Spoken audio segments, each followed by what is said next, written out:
Good evening, everyone. Welcome to you all, and welcome to the headquarters of the Arboricultural Association here in Stonehouse in the UK. My name's John Parker, Technical Director at the Association, and I will be your chair for this evening. Please say hello in the chat. Lots of you are already doing that, I can see. Let us know where you're watching from, but please select all panelists and attendees when you do so. Otherwise, you shall have to go and sit on the naughty step. All panelists and attendees, please.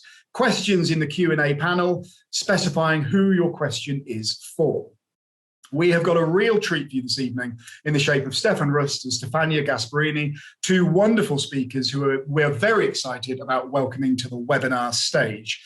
As ever, first of all, I'll take this opportunity to direct your attention to next week's webinar, which is going to be all about urban trees and smart cities. We'll be joined by Sophie Nitoslawski, PhD candidate at the University of British Columbia, and then quite possibly also by another speaker who we haven't quite organised yet, but who we will announce shortly. So don't worry, we're all over it. Don't miss it. Register now via the link that Sophie will have put in the chat. Excuse me. I also have some more news, which is really rather terribly exciting. Earlier on today, we launched early bird discounted bookings for the Arboricultural Association Annual Amenity Conference 2021, which will take place in Loughborough at the start of September. Hurrah! Details about how to book your place can be found at the link, which will also appear in the chat. We're having a little bit more difficulty than normal in finalising the programme this year for reasons you'll hopefully appreciate. Every time we think we've got it nailed down, someone says they can't do it and a big hole appears, but we're working on it. And the whole conference will be on the theme of trees and society. What do trees mean to people? What do trees do for people? And all things like that. It's all going to be great. It's going to be an amazing event. We were planning to run it in 2020, but we had to postpone. I'm sure you can guess why.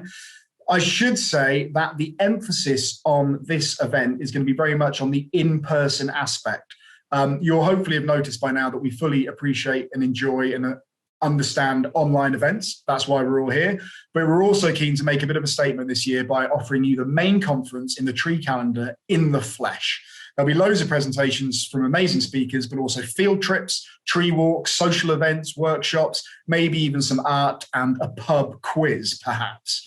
We really hope you can join us for what might just end up being the best tree conference in the history of the world ever.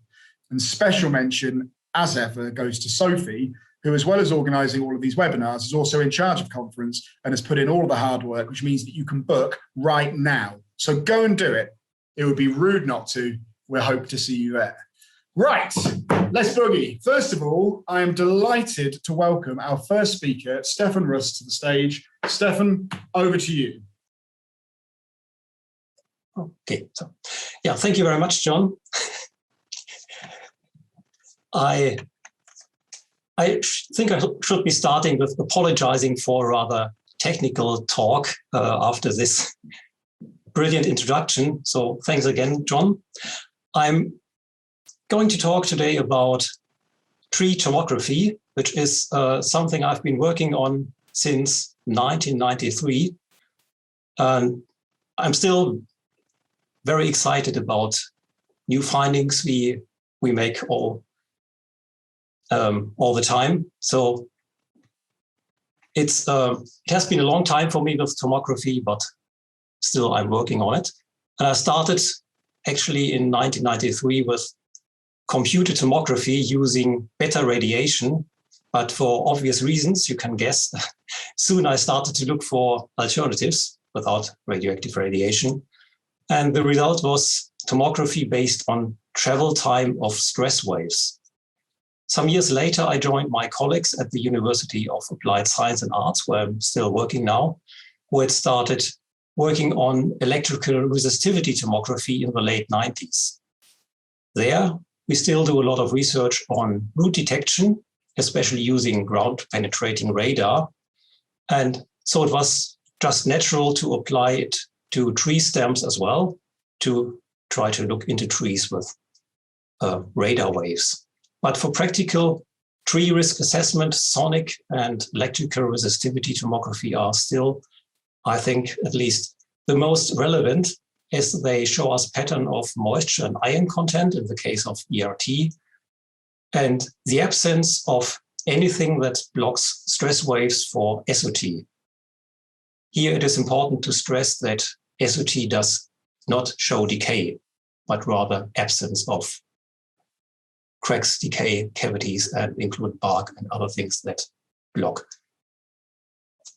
stress waves. Of course, it wasn't me who invented sonic tomography. I could trace the first paper on tomography on trees and poles back to a Japanese scientist in 1996.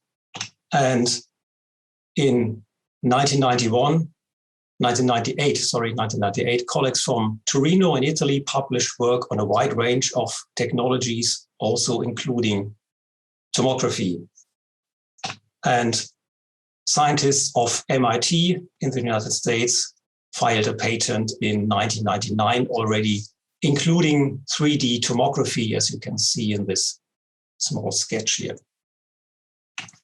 But at least we were the first to present a commercially available tomograph in 1999 at the Baumpflegetage in Osnabrück. And the first scientific paper, I guess, at the International Symposium on Non-Destructive Testing of Trees and Wood in Sopron in Hungary in the year 2000. I assume that most of you will be familiar with tomography, but I will start with a very brief overview of what we are doing with sonic tomography. Just imagine a tree like this. Then we arrange sensors, roughly 10 to 20 or 30, around the tree, fix them there with nails usually. And then we knock on every sensor in turn, causing stress waves to travel through the stem. And all the sensors around the tree measure the time of arrival so that we have the time the stress waves needed to travel through the stem. We do this with all sensors in turn and collect lots and lots of information about travel times. If there's a hole, cavity in the stem, then most of the stress waves can still go straight through the stem, but some of them don't. They have to go around the cavity, around everything that blocks stress waves.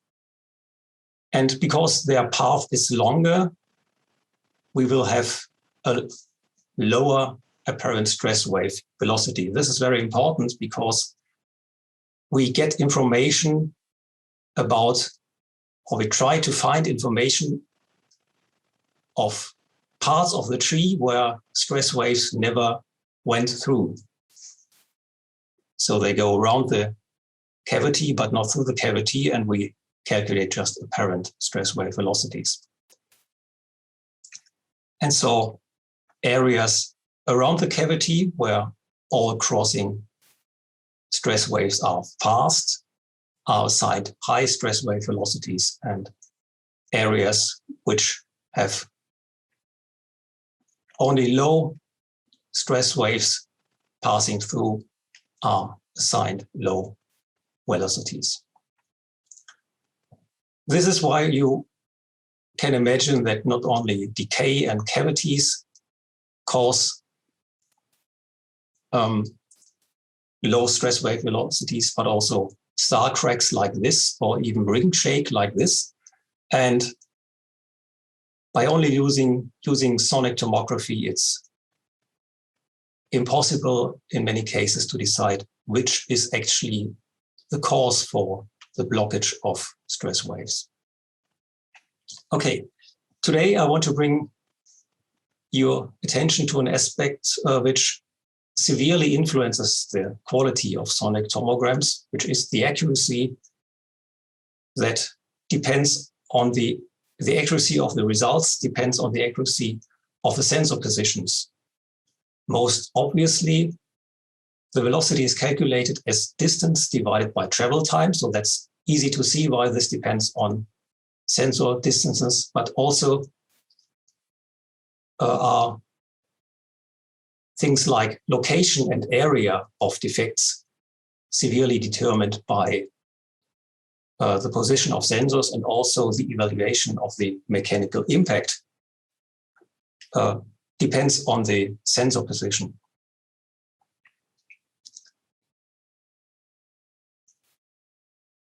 This means that in addition to the accuracy of tomograms, the accuracy of sensor positions also determines how reproducible and comparable tomograms are. Quite often, tree assessments are repeated sometimes later, and only with accurately measured sensor positions, we can be certain that changes between tomograms have been caused by a progression in decay and not by cursory measurements. Just imagine you are stopped by a police officer because of speeding. Would you pay the fine if the officer admitted that he measured your travel time precisely, but only roughly guessed the distance you traveled?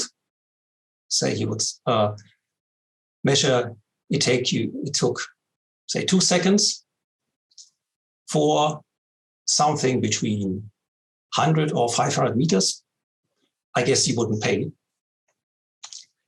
because the measurement is not exact enough. But this is very similar to what happens in tree assessment when roughly estimating sensor positions. Let's have a closer look at this tree, which is thought to be the largest oak in Europe. After felling it, we can determine its exact shape. No, just kidding. What we really did was a 3D model of this tree, which is nowadays very easy to collect. And here we can very conveniently and very precisely measure all the positions of the sensors which are marked here at the stem. So today there's no excuse anymore not to collect precise sensor positions anymore. This has also further advantages, like having the tree on your computer to later look up things you've forgotten to record or so.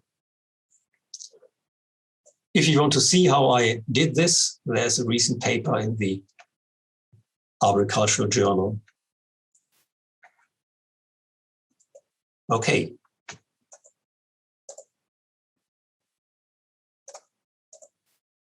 Coming back to this tree, we now have an exact cross section at the height of tomography, and then we can compare it, for example, to the electrical resistivity tomogram on the left side,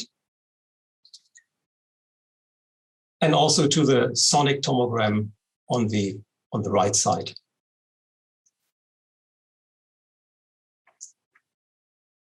It is obvious that the sonic tomogram is too large by roughly ½ meter, which results in biased estimates of velocity, leading to possible errors in location and area. You see the true distance is the true diameter in this direction is roughly 319 centimeters, and the tomogram gives us 355 centimeters in diameter.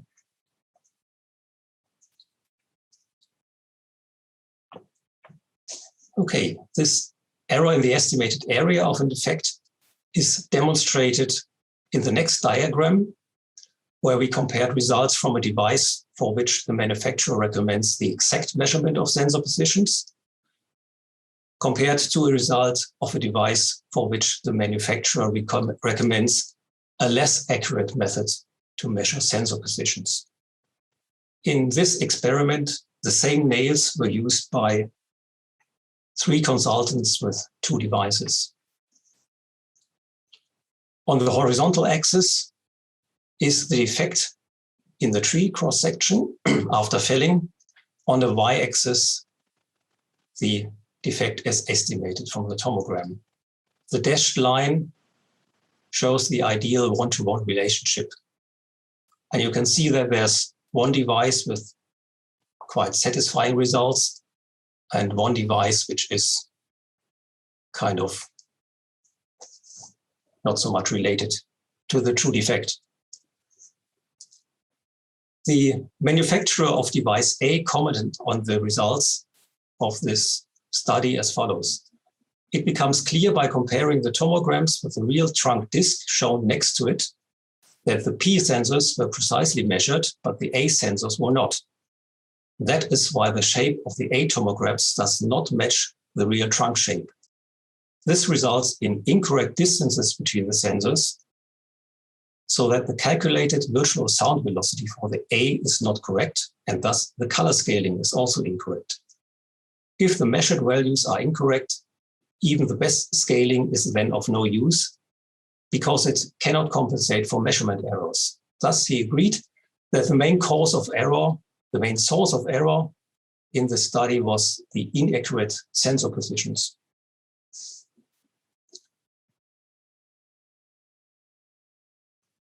Since all evaluations of the mechanical impact of an defect are based on the distribution of velocity, the area and location of decay, and the section modulus, where length measurements enter into the calculation in the power of 3,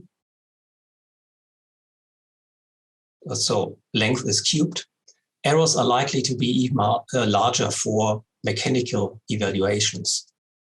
So let's evaluate this buttressed base of a spruce tree. The tomogram of device P looks like this, of device A like this. And the mechanical evaluation using Daniel Bertram's Z-loss tool yields 28 loss in section modulus for this tomogram in this direction. If we use the software of P and the less accurate coordinates of A, the tomograms becomes similar to that of A, which is here, using the stress wave times of flight from this measurement and the coordinates of the sensors from this measurement. Then the loss in section modulus more than doubles. It's 58 now. Recalculating the tomogram with the data of A and accurate coordinates of P yields this tomogram. And that brings the loss in section modulus down to 38%, which is quite close to the 28% calculated with device P, but still 3 times the 11% we estimated from the stem cross-section. This makes it very clear that we really need the correct sensor positions for, especially for complex cross-sections like this one.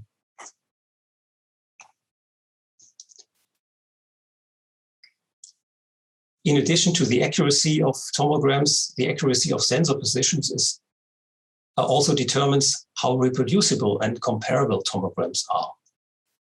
Quite often, tree assessments are repeated some years later, and only with accurately measured sensor positions, we can be certain that changes between tomograms have been caused by a progression of decay and not by errors in measurement.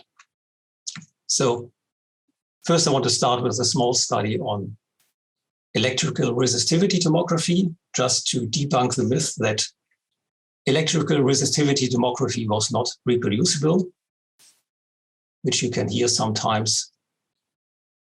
And this is why I want to show you these measurements. They've been made using devices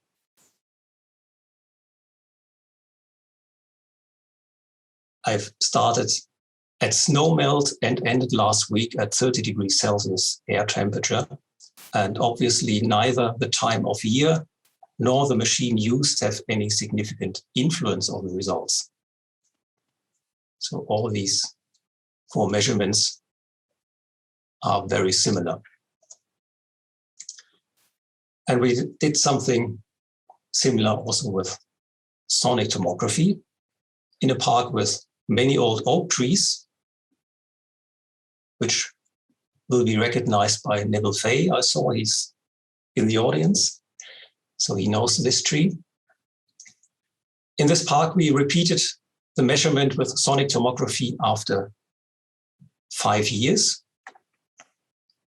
And again, it's quite obvious that the results are quite reproducible, although measurements have been made by students with, let's say, varying degrees of motivation, as is demonstrated in the second column. This is supposed to be the tree in the slide before. But overall, we can see that the accurate measurement of sensor positions is essential for monitoring decay over the years. So if the outer form is comparable between the years, then we can be quite certain that changes in the result of the tomogram are caused by progress in decay. And this is the case in these 5 sections over here. Recently, we finished a similar study on veteran beech trees. And again, results are quite comparable despite being measured by 3 different students. So this is the same tree, sonic tomography, resistivity tomography, and another tree in 2017, 19, and 21. And here, I think it's interesting that you will note the irritation caused when you thoroughly look at the tomograms. This is caused by slight differences in geometry and also some degree of rotation in the tomograms, which also underlines that it's very important to be careful with the measurements. Next, we will compare the section modulus of original and follow-up measurements of all these oak and beech trees. This measurement integrates over the entire cross-section and is proportional to load-bearing capacity. Apparently, the students did a pretty good job, I guess. So only a very few outliers. But remember, for a mechanical assessment, we divide 2 numbers that contain length to the cube.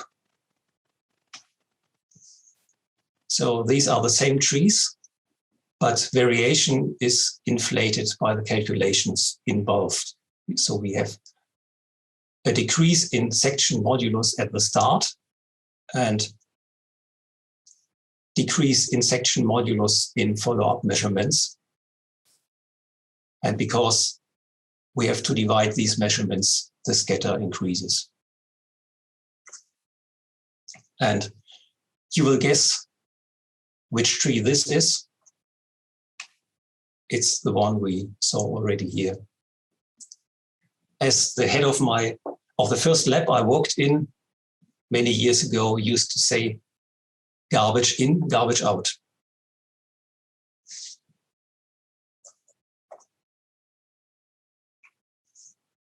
Here I've calculated the 95% confidence interval for the easiest case possible, a perfectly round tree of 1 meter diameter with a perfectly round hole right in the center. Residual wall thickness is 1/3. So T over R, 1/3. Already below a standard deviation of 10 centimeters for the length measurements, the confidence interval includes 0.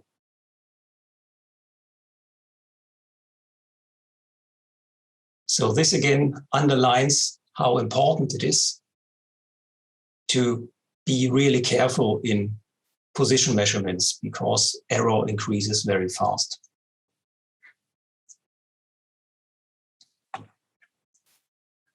The accuracy of tomograms gets really interesting when we compare the results with that of a different method. Here, the remaining section modulus estimated from the tomogram on the x-axis was compared to that from static load tests on the y-axis. And they are really remarkably similar. In fact, a manufacturer of tomographs concluded that they were so similar that you wouldn't need static load tests anymore. And a leading figure from the load test community claimed that tomography wasn't necessary because we could replace it with pulling tests. So you can imagine both sides were very happy with this. But here's an excerpt of from the abstract of a bachelor thesis which tried to replicate this study. And this student concluded, no systematic correlation can be detected.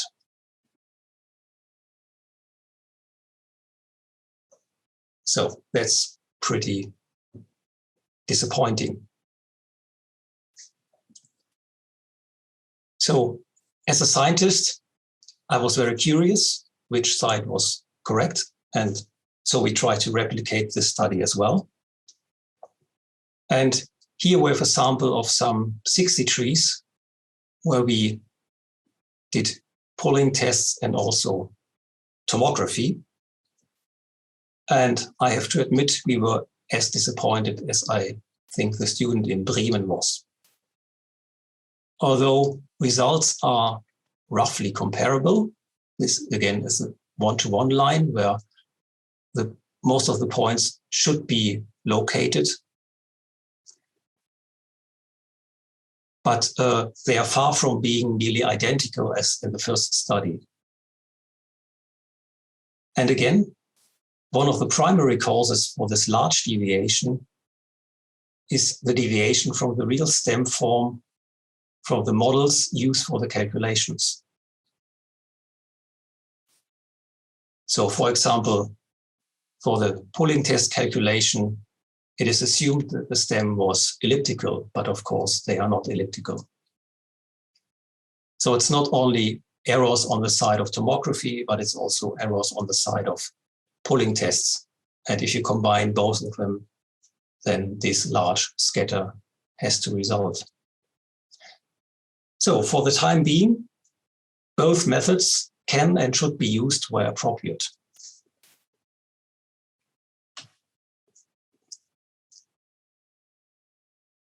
So I try to wrap up what I've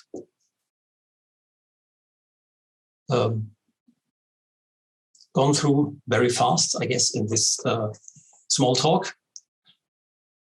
And I guess the most important conclusion is that every single aspect of a tomogram is strongly influenced by the accuracy of sensor positions. Based on nearly 30 years of continuous application of most available technologies, my advice would be use any of the methods available out there to measure sensor positions accurately, or to cite my academic teacher once again, garbage in, garbage out. Results of tomography are reliable enough to repeat them even several years later. And although I had hoped for better results, even results of tomography and pulling tests are roughly comparable.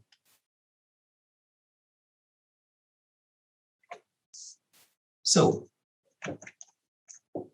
that's from me. Thank you very much, Steffen. Brilliant. Absolutely brilliant. We've had some questions in. We've also got some questions that are coming in the chat, which we all know isn't allowed. I'm looking at you, Neville Fay. Yeah. Pop your questions in the Q&A and we shall put them to Steffen at the end of Stefania's talk. But Steffen, that was brilliant. Thank you so much. Lots to think about. Everyone pop your questions in. And now we will hand over to our second speaker. Absolutely delighted to welcome Stefania, please. Good evening. We are going to talk about morphophysiology and management of veteran trees, and I hope we have time to look at 2 case studies. So, tree morphology is an integrated approach to trees that could affect the analysis, the assessment, and the evaluation, and the management of a tree. talking about trees means try to understand the manner, the way the tree used to relate with the environment, and the form represents this relationship. When we talk about the form, we talk about a relationship that changes through time. It is a metamorphosis. The evolution of the form can be described through changes in dimensions and changes in terms of organization. The changes in dimensions have the goal of better occupy the space. And we call this process growth. And the changes in the level of organization, in complexity, it's what we call development. These considerations are apparently easy and intuitive, but they reveal us some issues. Observing the pictures on the left, which draw for us the evolution of an oak in over 500 years, we can easily understand how dynamic and profound are the changes during the lifespan of a tree. So what is the tree form? Well, the concept could be some way elusive with the contribution of other aspects, such as anatomy, morphology, and architecture. As we said, we have to face three main issues. The first one is time. Please look to the bigger picture. You see an old linden tree. Surely it lived interesting experiences, great adventures, and it is hollow, totally hollow. And inside the cavity, you can see my children and my dog. You see, the first photo was taken in 2008, while the second in 2015. Observing the people, you can see evident changes. In the first, we have children. In the second one, we have teenagers. And this year, in 2021, these people are already adult. 7 years in the life of a person can be quite a long time. But if you look at the tree, it hasn't changed at all. And if we jump back in time, going to the year 1990, 31 years ago, in the small picture, you see two old people, 91 and 84 years old. The tree appears again the same, with no significant changes. But what's about these people? Where are they now? So the first lesson we learn from this slide is that the dynamics of the tree form takes place over a length of time that is immeasurable for us, for human beings.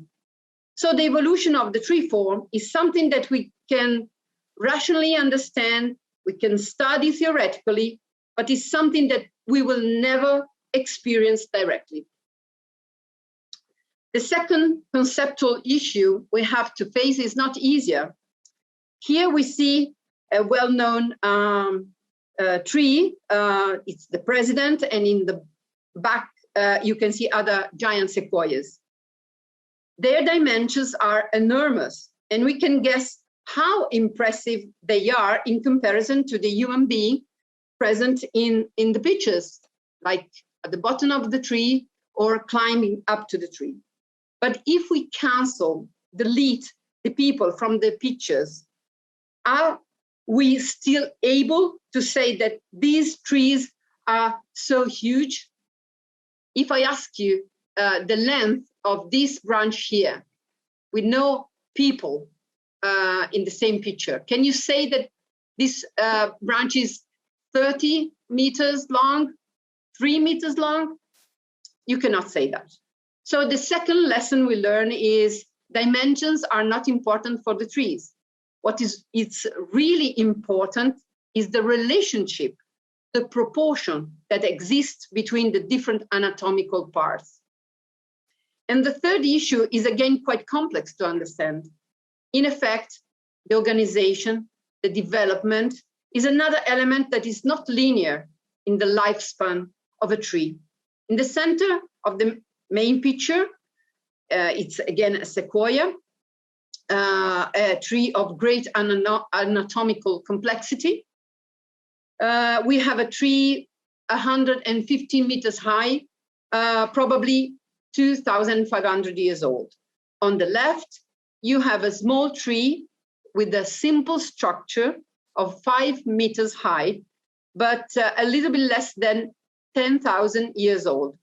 So very probably the oldest tree in Europe. We have to understand that the increase of dimensions and more complexity are not linear phenomenon.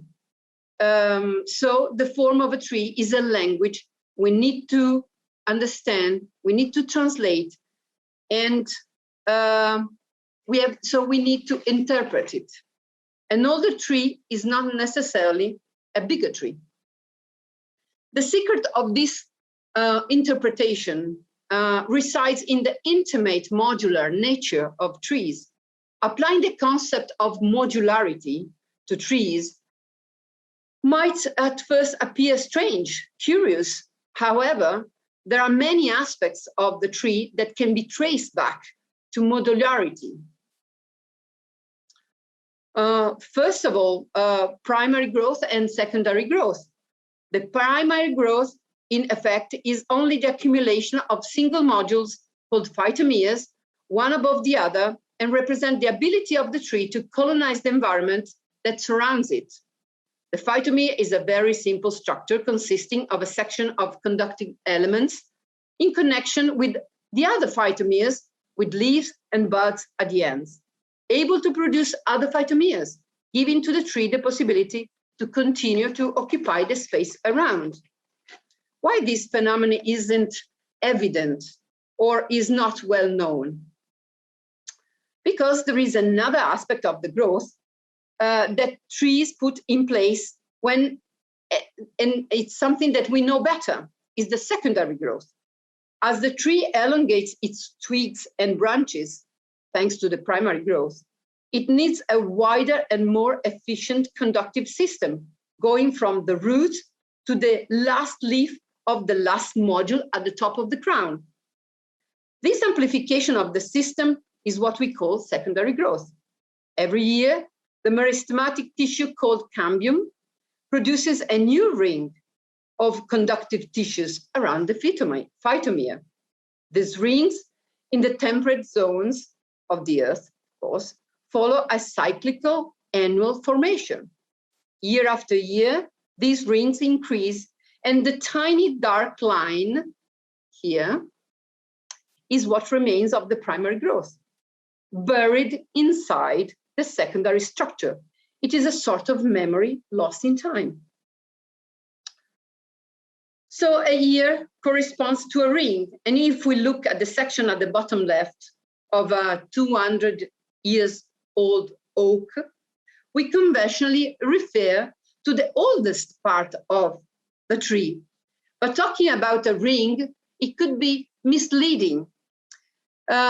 We would better talk about a globe that every year covers entirely the tree of the year before.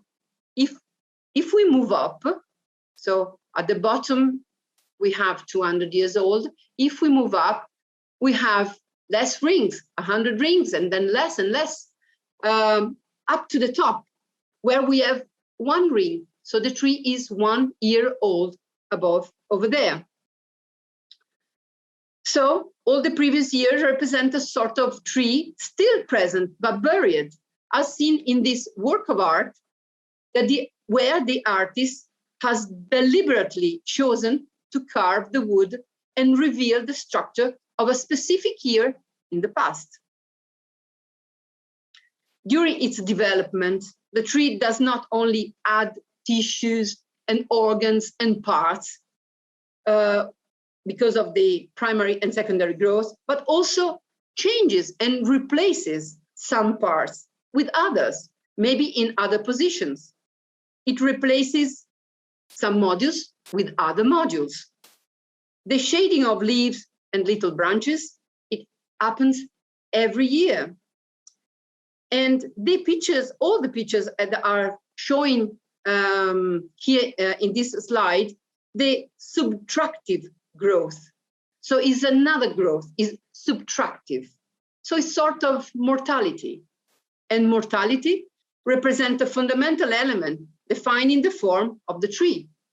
The loss of leaves, of branches, the Heartwood Formation, cavities, up to the loss of large branches under the effect of bad weather conditions, is mortality. And it's physiological. We are perfectly in a physiological process. Assess a potentially dangerous tree on the basis of the loss of parts, or in other terms, calling this behavior pathological, it's impossible and it's wrong. So primary growth and secondary growth represent the fundamental key to modularity. However, these are not the only aspects of trees' modularity. In the 70s of last century, a group of researchers led by Francis Allais made a sensational discovery. All the trees on our planet arranged their organs, trunks, branches, and flowers, according to a very low number, a small number of models, about 24 models. And we call them architectural models. Of these, only 7, represented in this slide, are actually present in the temperate zones of the Earth. Architectural models are very important because they are the lowest common denominator of the tree form, from which another principle of modularity starts, this time linked to the organization of the tree as a whole. In fact, we can help ourselves in explaining this using a very common and famous and popular species, the plane tree. In the small photo on the bottom left, we see a young plane tree whose organization corresponds exactly to the architectural model, the model of Massart. When we take an architectural model shared by different species and related to a specific species, we talk about architectural units. This corresponds to the young tree, and it is very far from the size and complexity of a large adult plane tree. So what are the processes that allow the young plane tree to reach adult size? This process is called reiteration, another expression of modularity. The first form of reiteration is the ability of the architectural unit to produce parts that are exactly the same as the part that carries them. What is produced is a subunit, a part of the architectural unit as a whole. This process is called partial reiteration and has the function to amplify the architectural unit. A second process is more interesting for the tree. In fact, at a certain point in the life of the tree, new structures are produced at the top of the crown. Here you see. And from an anatomical and functional point of view, they are identical to the entire architectural unit. The tree becomes a sort of a collection of trees. In this process, which involves the production, the multiplication of entire architectural units, it's called total reiteration. Partial reiteration and total reiterations go along the whole life of the tree, repeating the process at the top of the crown on reiterated axis with only 2 variations. The process of total reiteration goes on. While it goes on, it tends to be more accelerated and more miniaturized on the top of the tree. In this way, by producing reiterations or through a modular process, if we can say in other words, the tree is able to build enormous structures. Obviously, in reality, the process is not as linear as showed in the previous slide. Platanus is a very good example. in fact, very often, in reality, we observe an anticipated total reiteration that appears here in the bottom part of the crown. And you can see in reality, we have the same. And at the same time, on the same side, we have the death of the upper reiteration. See? The model is exactly repeating what happens in real life. So growing the tree, do not use a partial reiteration and total reiteration in the same way. In effect, we have species strongly hierarchical, which form partial reiteration practically for almost their entire life. These trees, as they grow, remain the same as the basic architectural unit and is what we call giant trees. On the other hand, there are other trees, other species that very early, you see on the right, form total reiterations, producing large, extremely articulated crowns. They are typically broadleaf trees, and we call them polyarchic trees. So they become colonies of trees. And from here on, I'm going to talk mostly about polyarchic species. So you see here in Abies alba, for example, we have the production of total reiteration very late and just at the bottom of the tree, while here with Acer pseudoplatanus, a polyarchic species, the points of production of total reiterations are many and in different points of the main stem. So what is it that rules this complex organization? From a morphophysiological point of view, the tree is the physical expression of a dynamic balance, represented by three main elements. First of all, we have the energy balance, able to steer the construction, the growth of the tree. Secondly, we have the hormonal balance, able to create a network of information made of the hormones produced by every apical bud and every root apex of the tree. It is the non-stop dialogue between them that permits the tree to develop following an organized plan. Then we have the mechanical balance, as the tree has to face the physical environment and withstand mechanical stresses.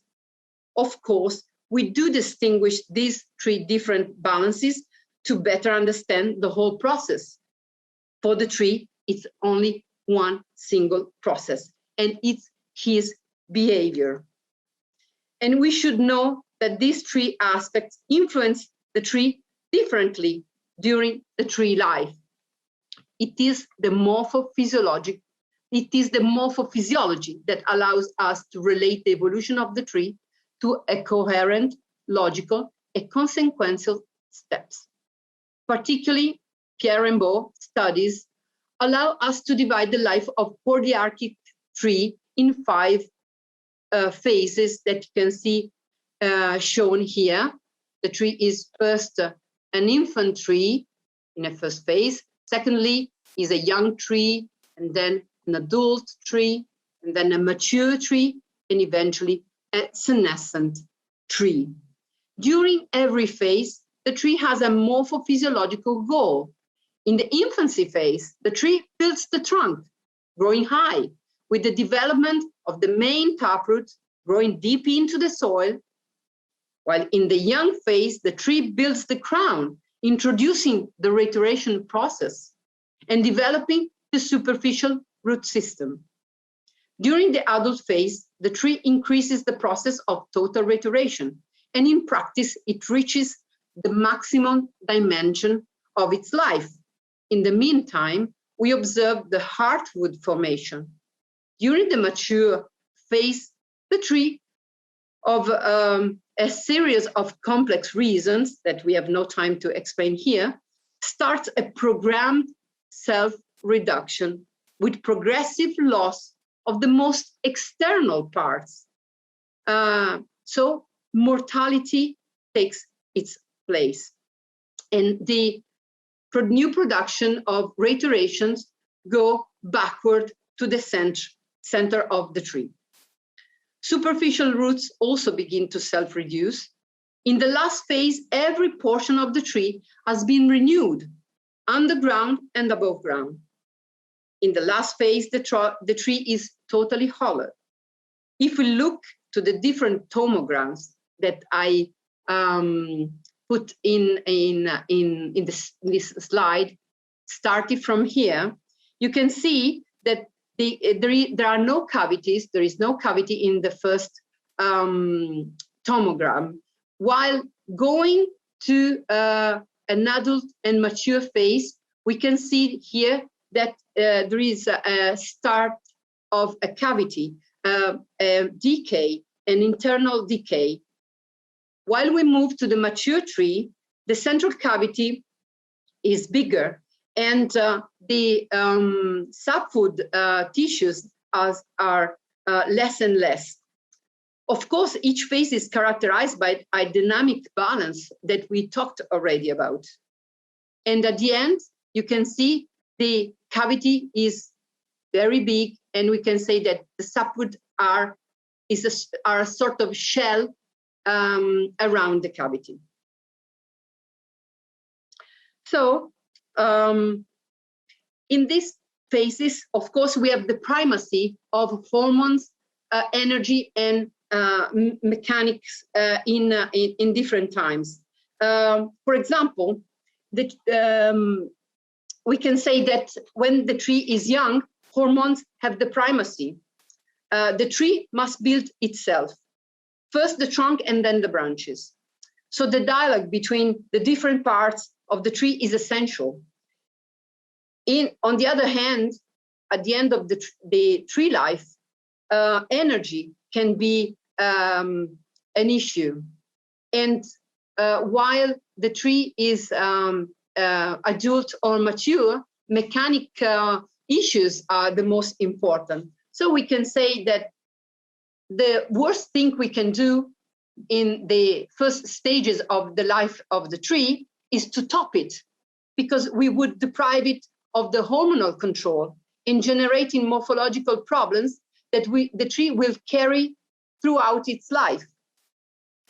In the second part of its life, the fragility is represented by the mechanical aspects, as we said. So we have to take care of the structural defects and the problems that could rise up in this moment. And in the third part of the life of the tree, the lack of energy can be the issue. So in this case, pruning must be carried out with particular care and lightness, worth the tree's survival. So we can also analyze and create models of the root system, the trunk, and the crown separately. I just want to show you that the trunk during the first stages is like a pole, and then it changes in a sort of Greek column, and some columns that we call cambial columns are appearing at the same time that heartwood is forming. And then if we move to mature trees, the tree is it's becoming hollow, and the structure is more and more dominated by cambial columns until the last stages, and partially is the topic of my presentation, so veteran trees. So we are particularly interested in these stages, the last stages of the life of the tree. And so if we go back to our linden tree of the first part of the presentation, the same tree we saw earlier, and we can see it in a picture. So in reality and in the model, we can see very easily how this structure is performing very well. And also we can see that the younger part of the trees at the top of the crown are exactly like the pole of the young tree. So as we said, it's a colony, and the total reiterations appear and reproduce young trees, so architectural units on the top of the crown. And this is very interesting, these pictures, because we can see cambial columns connecting one to each other with cambial bridges and all the tissues of this tree are alive tissues. The decay came centuries or decades ago, so the tree produced cavities, but also the old tissues and the dead tissues disappeared. And now the tree is made only of alive tissues. We can say it's a decay-free structure, a free decay-free structure. And this is totally coherent with rainbow stages of development. We can say that this tree is a sort of Tour Eiffel structure. And coming from the bottom of the crown, coming from the base of the total reiterations, we have the production of roots going into the cavity, nourished by the decayed tissues and trying to reach the ground. So the tree is recycling itself using the old tissues and refilling the cavity with new roots coming from the top of the tree. And again, we can see here these kind of trees. They're turned to old trees that are made only of alive tissues. Even the cambium is specifically vigorous and strong. You can see here it is able to produce 2 layers of every year, one internal and one external, because during his development, he enrolled into the main cavity. And so now he's able to produce 2 layers, one inside and one outside. So very briefly, I don't want to talk about stability of trees, but I would like to point out what's the real meaning of a cavity. Is it a defect or is something we should relate to the stage of development of the tree? Of course, if we assess a tree visually or with advanced instrumental devices, we can, of course, detect cavities. But we should think, is this tree an adult tree? Is at stage 7? Well, following the theory, it should not be cave, it should not be hollow. Well, it could be pathological. But if we find a decay or a cavity and the tree is at stage 8, this is totally physiological. And so we should not react of the same situation in the same way if the tree is in different stages. I'm going to show you briefly two case studies. One is maybe well known by the audience because I showed it a few times already, but it's such a perfect example of what I was talking about that I keep using this example. So again, the plane tree, the model, the architectural model is the Massar model. But if we look at the tree, as I said, we should think at the evolution of the tree. So the tree is at mature stage. We can say at stage 8. This is the real tree. Here there is the climber. I hope you can see him. The tree is 38.5 meters high and 1.8 dBH. So it's quite a huge tree.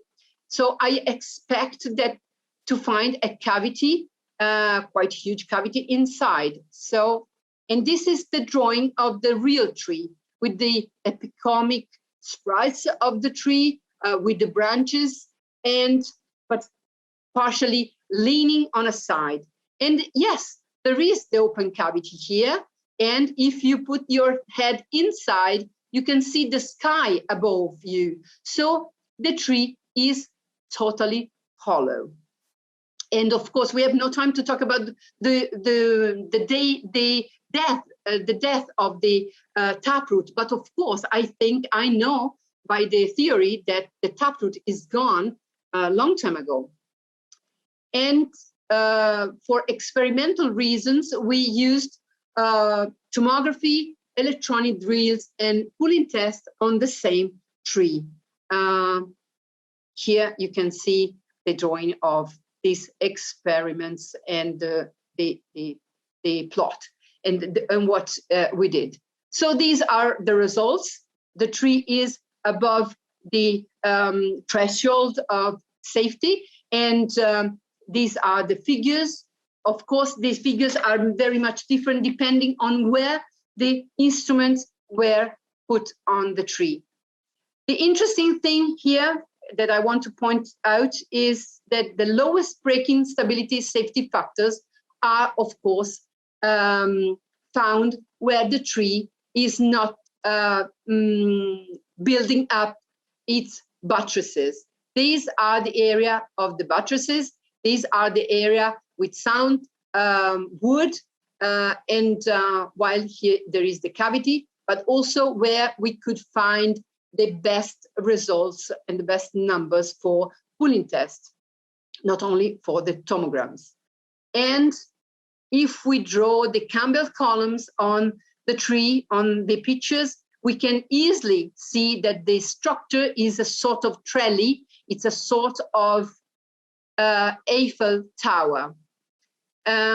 So perfectly stable and evaluating or changing in time in a perfect manner is what it should be a tree at stage 8.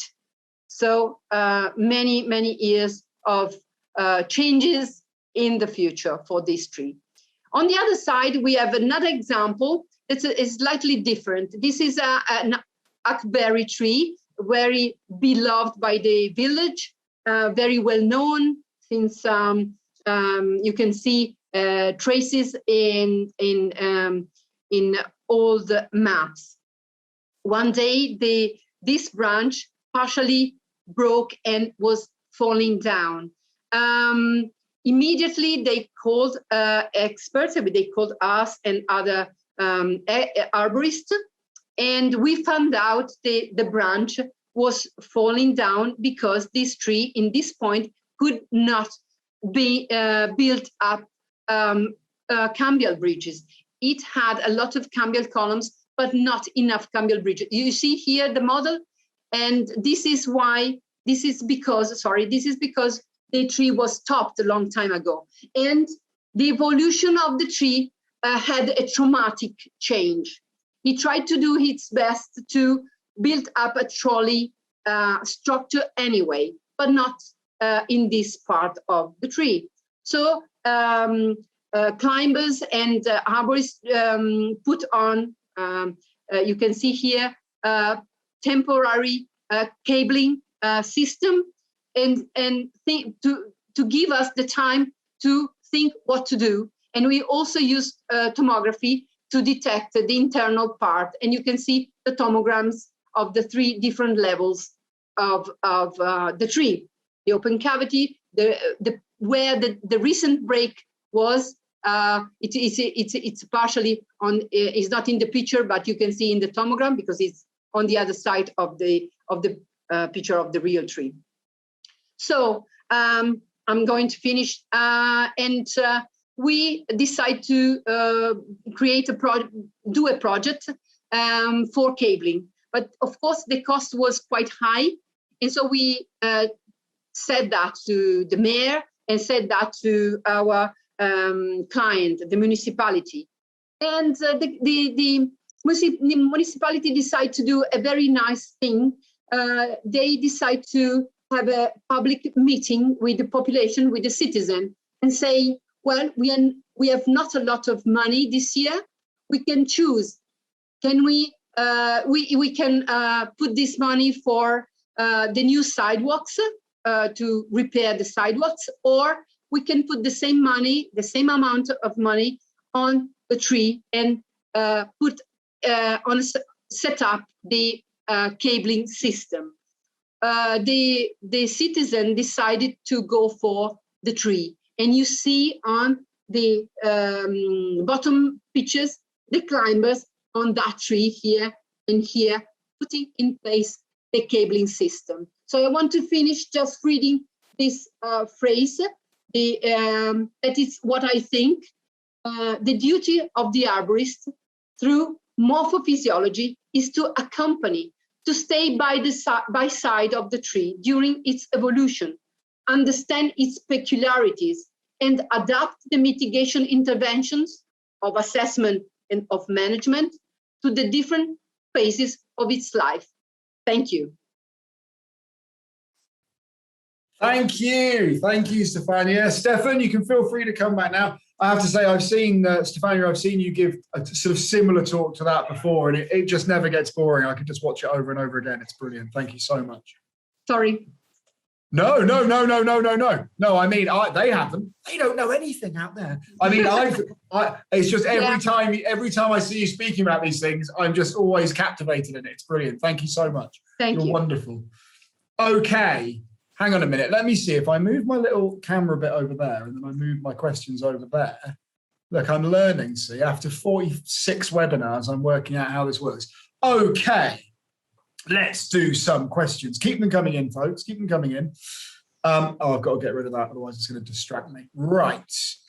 Where was Neville? Stefan, I'm going to go back to Neville's point that he made. There's a couple of people with your presentation were asking for some clarifications and some sort of exposition on the definitions of things. So Neville said, Stefan, for those who are not familiar with the terminology, I think it would be helpful to define and explain section modulus, as it is fundamental to understanding tree statics. So could you give us a bit of an explanation around that, please?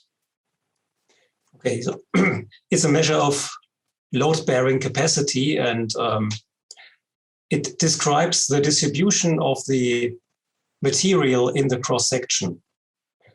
You could start off with the definition of the second moment of area, which integrates every piece of material, the area of every piece of material, times the square of the distance from the center of the cross-section. So you don't look happy, John. I'm always happy. Hey, look, I only have to pretend to understand all the stuff that goes on here. I mean, that works for me very, very well. Hopefully that works for everyone out there. Thank you, Stefan. Thank you, Neville. Good question. Let's try and do this in order. We've got lots of questions going in. So really good question that I like for Stefania from Matthew. What are the implications of the architectural model for management of trees, like pruning? I guess, how can we use everything you've said in our sort of day-to-day work as well? Well, of course, it's more complicated than what I said, but to read the architecture of the tree, it's very important, because the tree during its life puts in place branches in different places. They are hypotones, amphitones, and epitones. Sorry for the terms. But it means that sometimes they grow, this is the main branch, sometimes they grow in these positions, but later on in the life of the tree, they are in this position.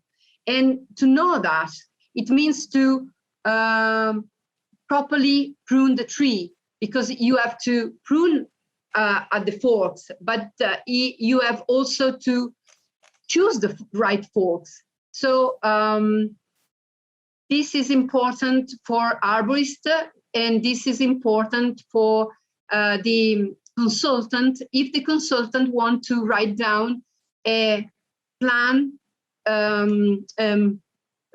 for more than 1 year, for maybe 5-10 years of veteran tree, we do that. Usually we can write down the plan for 10 years of a veteran tree just drawing where the tree worker has to cut, because we know already where the new sprouts will come up.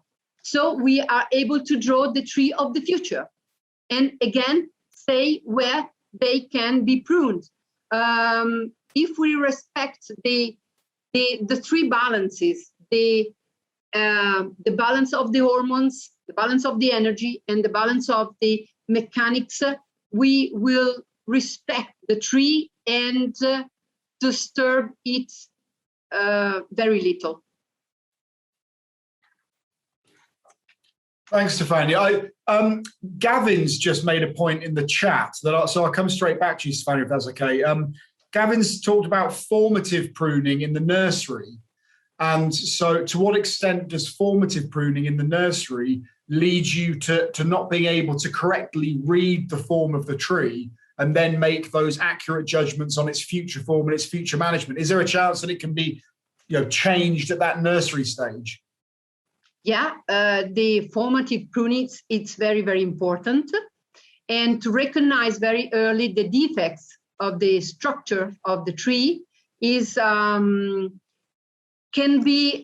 can affect the whole life of the tree. So one wrong cut, as we said, for the Akberry tree, can affect the whole life of the tree. So definitely, I agree. Brilliant, thank you. Okay, let's put a question to Steffen. Steffen, Chris has got a question here about ash dieback and tomography. So Chris has said, you've got this great ash tree, prominent location, it's a real landscape feature. There's limited visual evidence of ash dieback, but that's being given as a reason for felling. How could you use tomography to assess that tree? Does tomography at breast height give any indication of the health higher up the tree? No.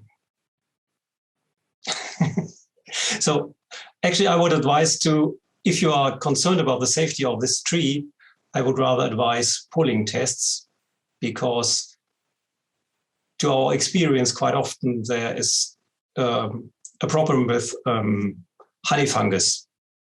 And where I live, lots of ash trees topple over because of honey fungus infection, which seems to be somehow related to ash dieback. So tomography, I'm afraid, doesn't help there. Thanks, Steffen. All about using the right tool for the right situation, I suppose. Thank you very much. Okay, we've got lots of good questions in here, so I'm trying to work out what we go for. Let's ask a good one from Dr. Sas-Biswas. Let's go to Stefania first. Can we use any eco-friendly material in the cavity of monumental trees, particularly in the forest where they're climatically more vulnerable? So filling cavities in monumental trees. We still see here, people who've built brick walls in there or put concrete in or whatever it might be. Is that something we can use? Is there an eco-friendly and good alternative to that? Of course, no bricks, no cement, nothing of this. But we do refill cavities. This is to improve the production of internal roots. And we put a mixture of volcanic rocks, soil, and chipped wood coming from the tree itself. So we put organic matter and a sort of soil, a specific mixture into the cavity. And for a few years, we refill it because it decomposes also. So, and this is very, very good for many species. I can tell you, in Italy, we have very old mulberry trees, and they are very good in that. And I know that in some countries, mulberries are not very very well considered. Sometimes they think that this species is not important. But this is not the case in Italy, because we have a story of agriculture and production of silk. And so these are part of the history. So these are really veterans. It's a witness of, they are witnesses of our history. And so we like to keep them in good shape and in life for a long time. So we do this quite a lot. And in Italy, we also have laws for protecting trees and give money to manage veteran trees. Every year, for example, in the region where I live, the region, the local government give money to for management, and some of these protected trees are mulberries, and so they give money to fill the cavities. Thank you. That's one way of funding it all, isn't it? That's good. Somebody's, who was it? Sorry, Paul Lambert has mentioned Ted Green's story of the dead cat in a tree cavity. If anyone wants to learn about Ted Green's story of a dead cat and a tree cavity, then you're going to have to come to conference, because our field trip is a Thinking Arbs Day with Ted Green, and he will regale you with that story, which I'm not going to tell. So thank you, Stefania. Okay, Steffen, Dave has asked a question quite sort of specific to one part of your presentation.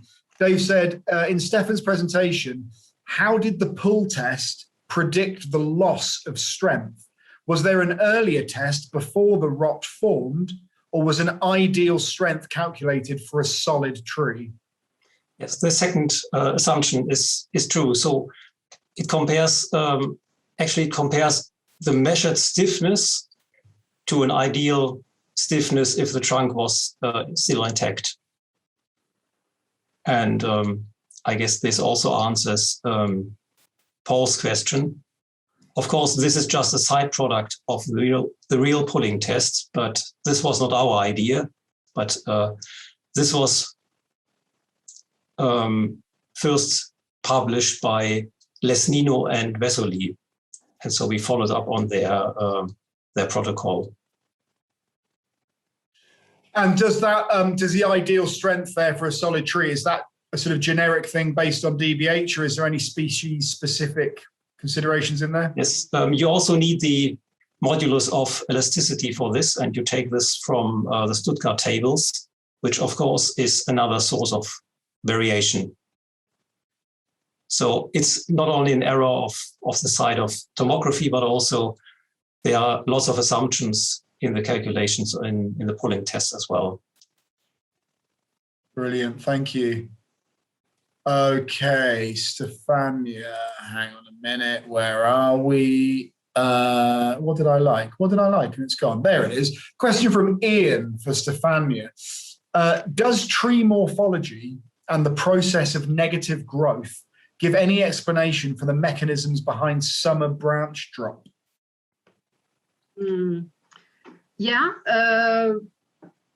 Also, the sudden branch drops are physiological some ways. So it's the problem that this branch could hit somebody or something falling down is a side effect of mortality of trees. They renew during time. If you look at a tree of 500 years old, you will never find even big branches that were there maybe 200 years before. So it's something that we have to accept, and also always relate to the stage of the tree. Of course, this sudden drop of branches should be present physiologically in big old trees. But if this happens in young or adult trees, well, this could be a reason to look at the tree, because probably there is a pathology. But if there is enough energy, if the hormones are connecting the roots and the crown, and there are no mechanical issues, you should not have any drop. Thank you very much. Great explanation there. And Dr. Sass-Biswas has just said as well, this sounds great. In reference to you commenting about mulberry trees, Stefania, Dr. Sass says in India, we have 2,400-year-old mulberry tree in the Northwest Himalayas. That sounds amazing. Cool. Sorry, I just every now and then I see something, I go, wow, that's great. And I want to do that then. Right. Okay. Question 4, Steffen.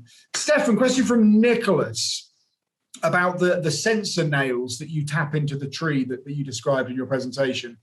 Would you recommend leaving those nails in situ on the trees if you intend to rescan them in the future? Nicholas is saying they can, of course, be replaced at a follow-up scan, but the positions will be more accurate and exact comparison can be made if you leave those nails exactly where they are. Would you recommend that or not? No, because it might be damaging to the tree. We've seen this, that if you leave nails in the tree for some years, then cracks develop. And also if you then later on try to pull them out, we've also damaged the bark quite severely in these cases. And also in urban areas, they won't stay in the tree for a longer time, because most people think nails in trees are damaging the trees, so they are pulled out.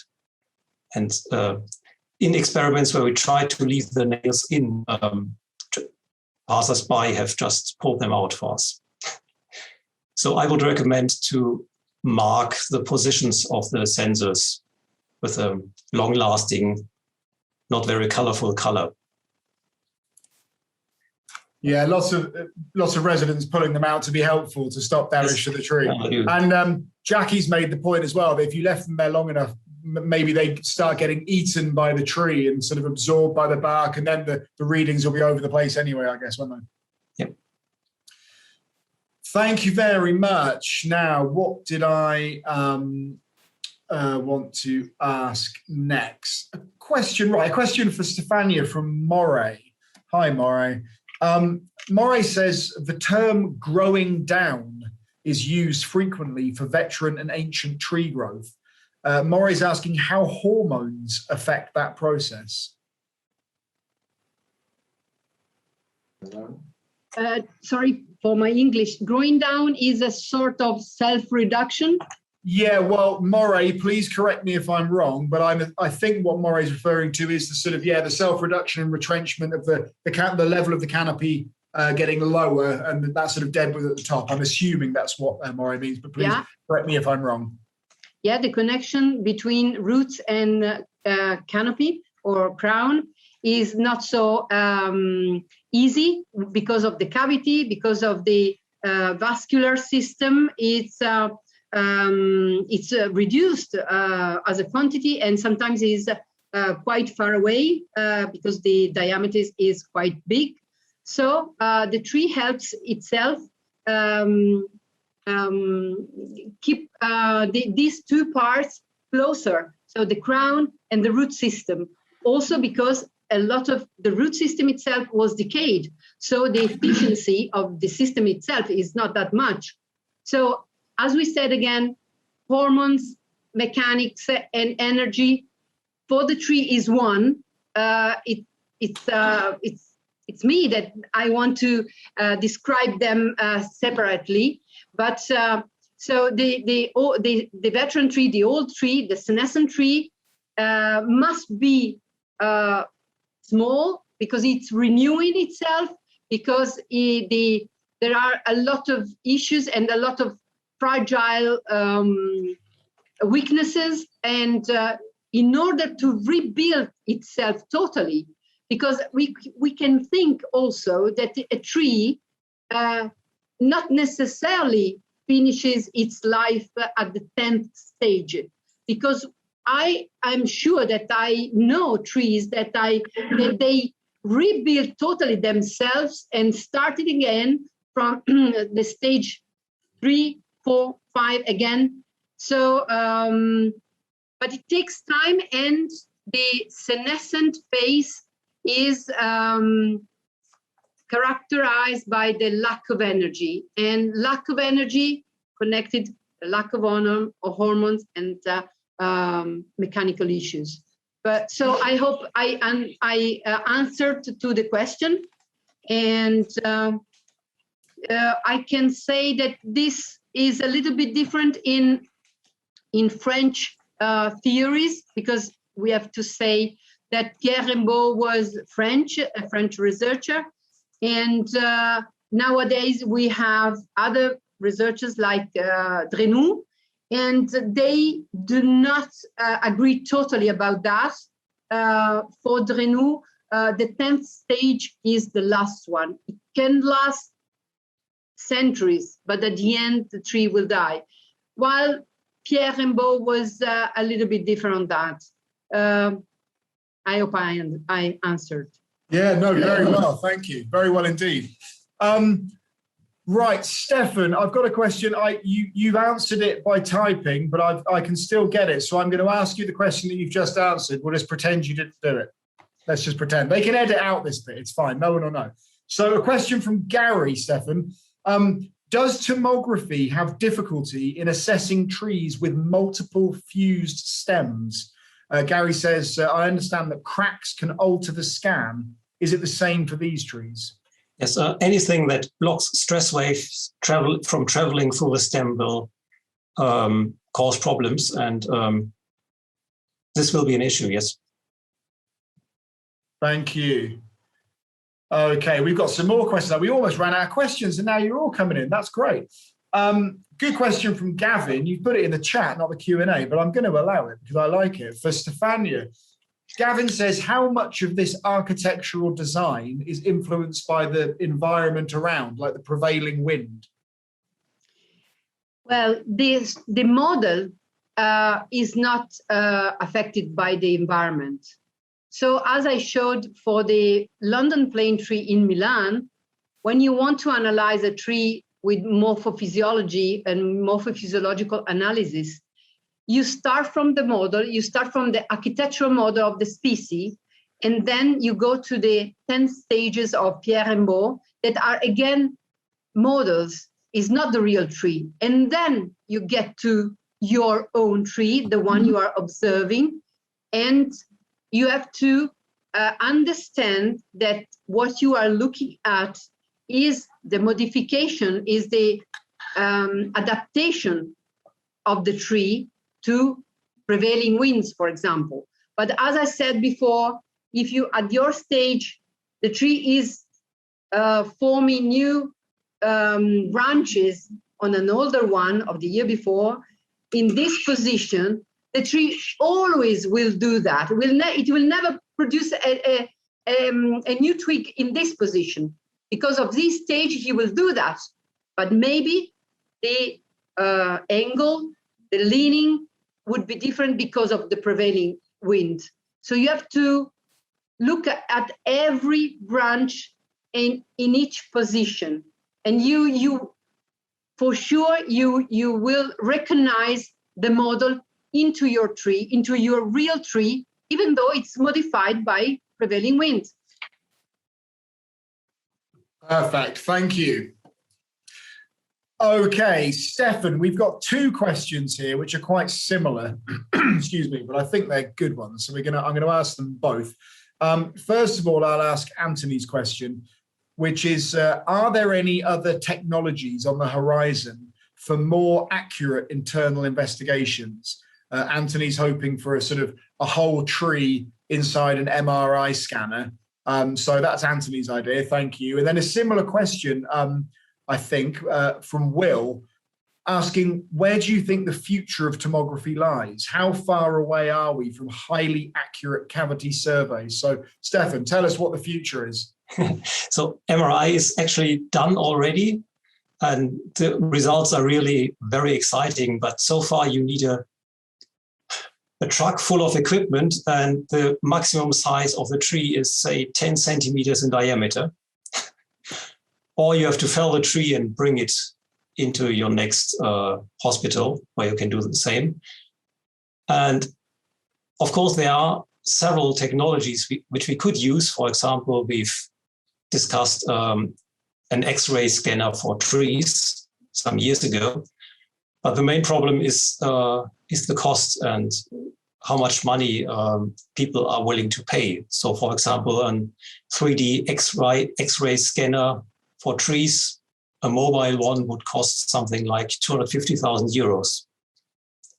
And this stopped us from developing it any further because nobody in arboriculture is willing to pay as much money as you would need to pay for 250,000 euros equipment. Well, so Anthony seems keen. Anthony, 250,000 euros for Steffen, please, and we will make your dreams come true. Not me, but a company which proposed that. We'll work out who to make the check out to. Don't worry, that's fine. Anthony's good for it. Okay, thank you very much. Now we've got loads of questions flooding in. Look, okay, where are we going to go? Right, another question from Ian for Stefania.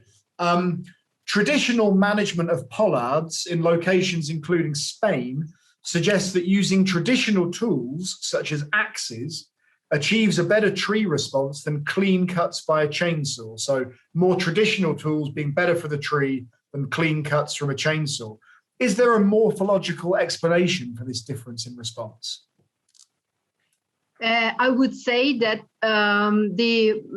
these manual tools simulate better the breakage if the breakage occurs in natural conditions, while the chainsaw do not mimic at all or is not comparable to a natural breakage. So the tree is used to natural breakage. So if the tools are created a sort of cut that can be connected to natural breakage to the tree would respond much better in recovering of course the position, but this is not only for manual tools, this is good for chainsaw also. The position for the collar or for the in the fork is very important to respect the color of the branch.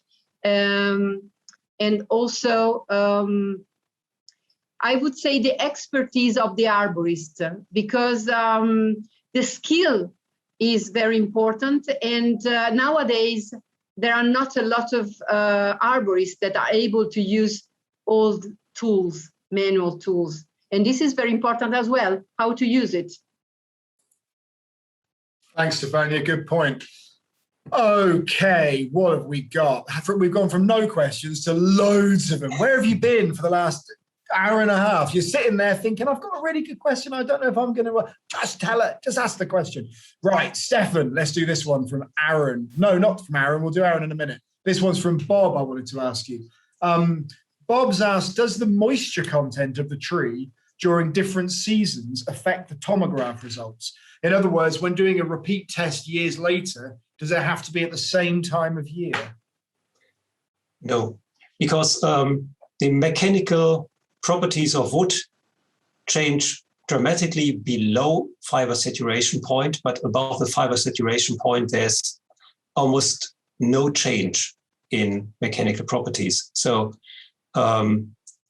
changes, if there are any, will be very slight and usually much lower than differences caused by decay, for example. So if you have a change in the sound woods sound velocity of say 3% because of moisture content changes, you will have changes of the velocity caused by a crack or cavity by 50% or so. So usually the effect of moisture changes or moisture content changes in wood will not be visible. Only in trees which have no defect at all, there you will be able to see slight effects of moisture content changes. Thank you, Steffen, and thanks, Bob, for your question. Hope it answered that. Good answer, I thought. Right, where are we going to go now? There's more coming in down here now. Stefania, a question from Dave. Dave saying he thinks that you said that topping a tree during the hormonal phase can damage it. And Dave's asking about coppicing, which is obviously a very severe form of topping. What is the nature of the damage and how does that relate to coppicing?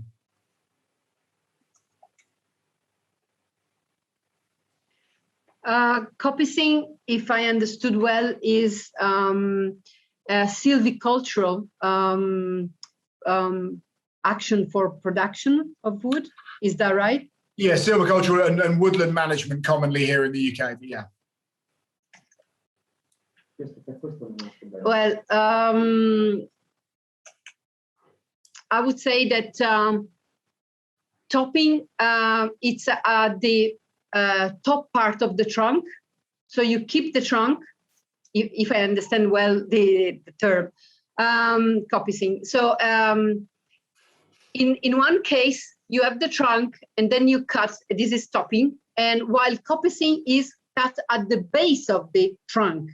So the sprouts you get are new trunks, while the topping is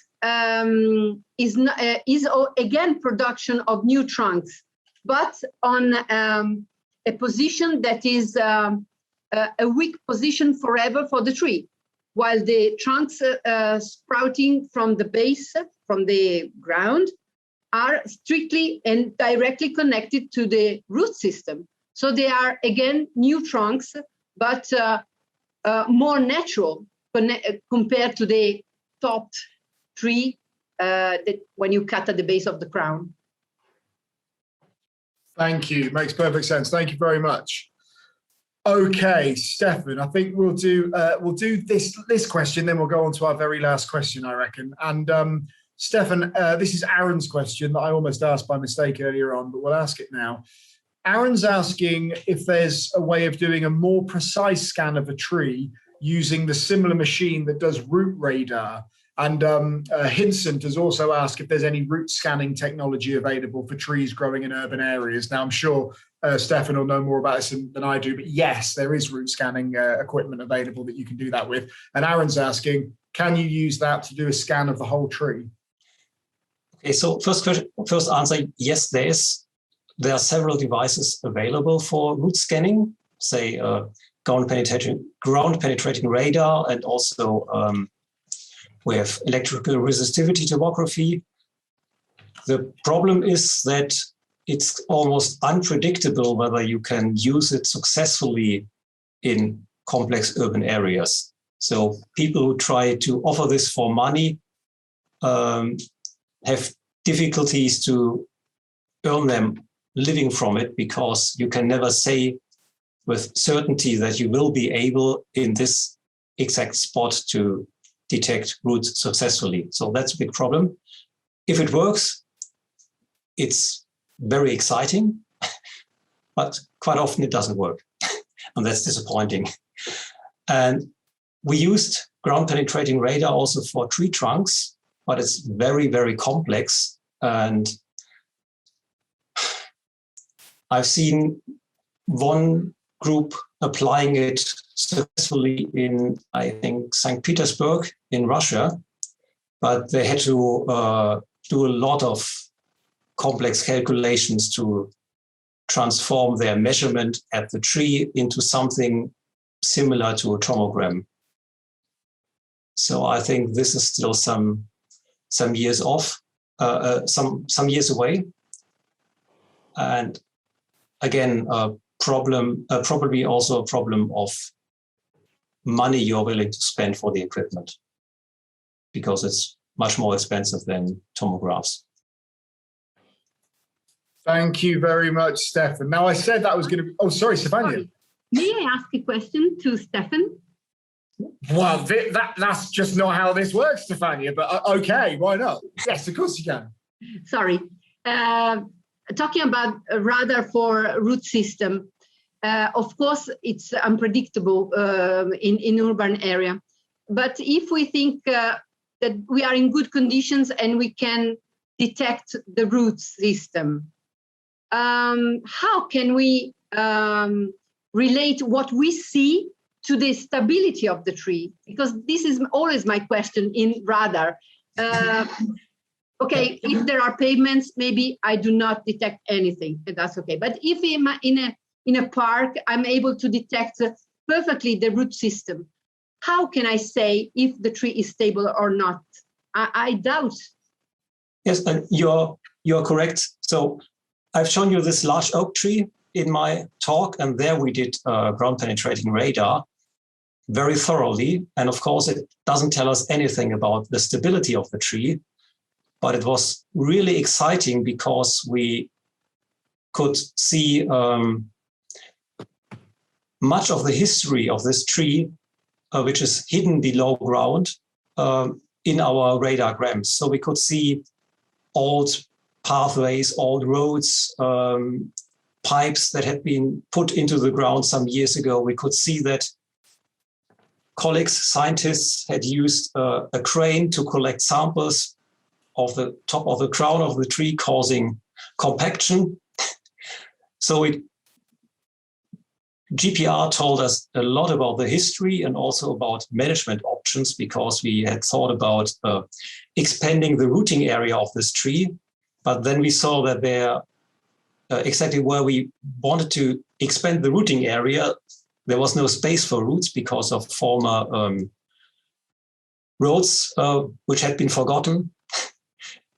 So it is an extremely useful tool, but not for tree stability.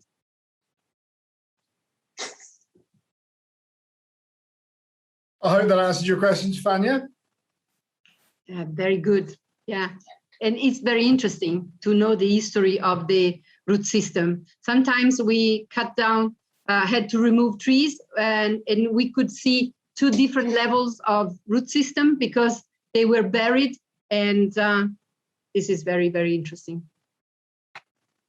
Thank you. I did say that was going to be the last question, but we've had a question in from Say, and I'm sorry, you've asked a few questions. I haven't got around to any of them, so I apologize. So let's do this one now for Steffen. Would feeding the tree with sort of liquid food, would that allow you to pick up on the ultrasound and scanning better in the same way as cancer patients are given a drink to show up the cancer? Is there any way of adding something to the tree which improves the results that you're getting out of it? No, because changes in moisture content doesn't change sound velocity very much. And so this would be the only thing we could change with feeding anything to the roots, which might be detectable by sound. So I don't think this would be changing the results very much. Makes sense. Thank you very much. Okay, well, look, Chris says we should get a radiologist along to the ARB show. Good idea, Chris, and a massive MRI machine. That's what we'll do. Next year, probably. Massive MRI machine at the ARB show. Okay, let's do our very final question, my very favorite question. It's, what is your favorite tree-related book? And we'll go in order. So we'll go Steffen first, Stefania second. Steffen, what is your favorite tree-related book? Tell us, please. Yeah, so at the moment, it's about utopia and destructiveness. No, it doesn't work. Anyway, utopia and destructiveness in German lyrics starting from the Middle Ages. So it's full of poems where people write about trees who have obviously no botanical knowledge about trees. And so it's very good for relaxing and still be thinking about trees. Sounds great, but like so much poetry, it's very inaccurate. That's the problem with poetry. It's just not scientifically correct ever. But brilliant, thank you. And I'm sure we can get the names of the books is always written down somewhere. So don't worry when people ask, if you ask us what the books were. Stefania, what's your answer? For me, I can suggest Francis Allais. This is in French, Éloge de la plante, but I think in English it is In Praise of Plants, and for a new biology. And I can say that all the books translated in English that you can find of Francis Allais are perfectly fine. Or if you want to know, read an Italian writer, I can suggest Stefano Mancuso. Again, a new vision to plants. So these two authors are researchers and are very passionate people, like masters for us. And I think these kind of people are not just technicians, not just researchers, but really masters of life. And it's a philosophy. It's more than technical stuff.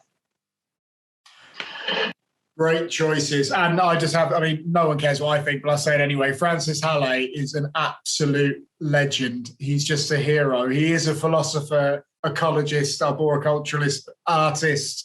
He's just an incredible man. So read anything or watch anything, or if you ever get the chance to listen to Francis, everybody should do that because he really is a remarkable person.